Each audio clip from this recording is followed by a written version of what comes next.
DG ABC Entrevista, oferecimento, Hospital e Maternidade Brasil.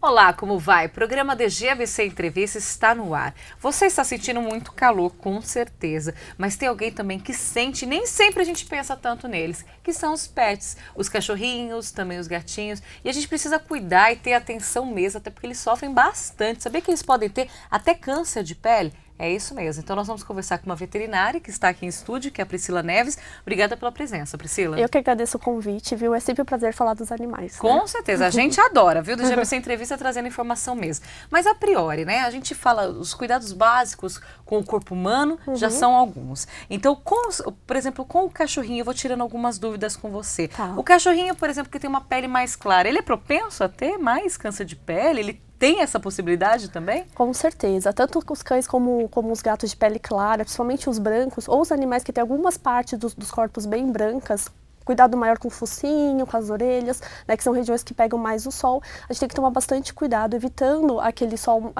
nas áreas mais quentes do dia e até utilizar os protetores solares próprios para animais quando necessário. A diferença de um filtro solar de um ser humano para um animalzinho, qual é? Assim, é menos forte? Como é? Isso, a pele dos animais não é exatamente igual à nossa pele. Então, quando a gente utiliza o nosso protetor solar na pele do animal, pode desenvolver alguns processos alérgicos, porque nossos produtos eles estão relacionados a uma pele mais seca, uma pele normal, uma pele oleosa, que não tem tanta essa necessidade na pele do animal, né? Outra coisa importante também dos protetores solares é sempre fazer a reaplicação, né? Porque eles têm uma duração aí de pelo menos a cada 2 horas a gente está reaplicando. Necessidade, né? Só de passar quando for ao sol? Sim, somente ao sol. Sem problemas. Então tá. E dentro de casa, o animalzinho ele tem de ter suas partes de sombra, ou ele pode ficar direto ao sol, isso também prejudica? Como é dentro de casa? O sol, é claro que naquelas áreas, naqueles momentos mais frescos, até as 10 e depois da 4, ele é benéfico, né? Porque o sol ele vai sintetizar a vitamina D na pele.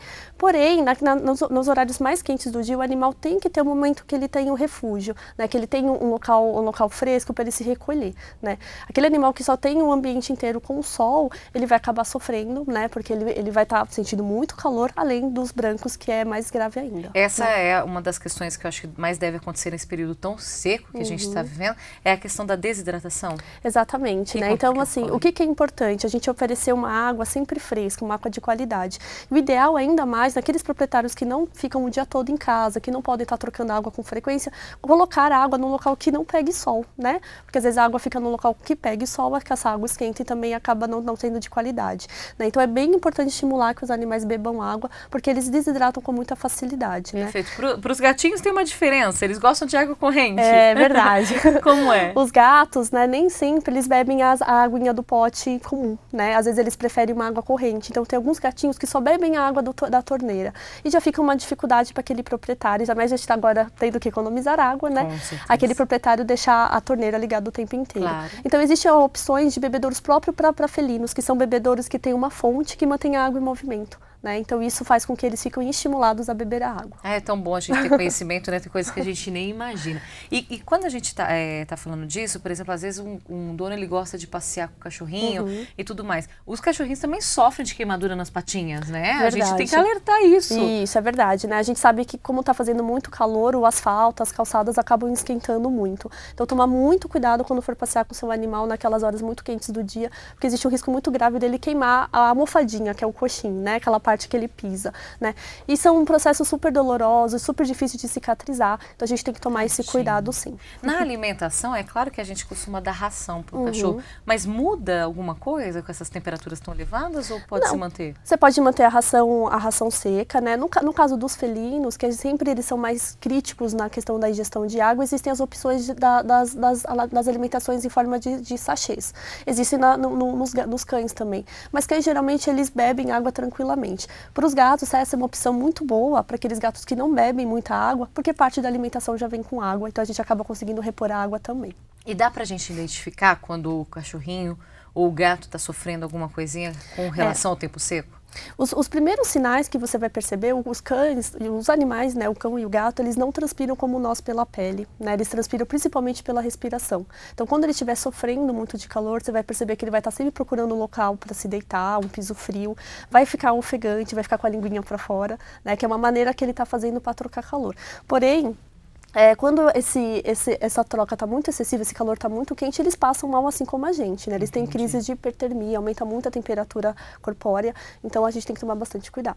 E para quem tem algum animal diferente de cão e gato, os cuidados devem ser o mesmo. Quem tem até animais como passarinhos, né, e outras coisas, certeza. Os cuidados são alertas da mesma forma. Sim, os cães e os gatos são animais de sangue quente, como os nós, então eles, independente da temperatura externa, eles conseguem fazer um bom controle da temperatura corpórea. Claro que a temperatura externa interfere na temperatura corpórea, mas não tanto. Agora, no caso das aves e dos répteis, a temperatura externa interfere totalmente na temperatura corpórea deles, né? Então, são muito mais críticos. Então, deixar um réptil ou uma ave naquele sol quente, isso pode até combinar no óbito dele, né? Então, tem que tomar bastante cuidado, eles têm que estar protegidos. Tem um animalzinho para cuidar, né? Não Com basta certeza, ter, tem com de certeza. cuidar. Mas olha, foi ótimo, Priscila. Muito obrigada pelo seu bate-papo. Obrigada. E continue cuidando tão bem dos animaizinhos. Obrigada, é um prazer sempre, né? Obrigada, viu? E você já sabe, tem alguma dúvida cuidando do seu pet? Porque aqui o DGABC Entrevista é isso mesmo, vários assuntos em um programa só. Então você já sabe, dgabctv@dgabc.com.br. Eu espero suas perguntas. Até mais.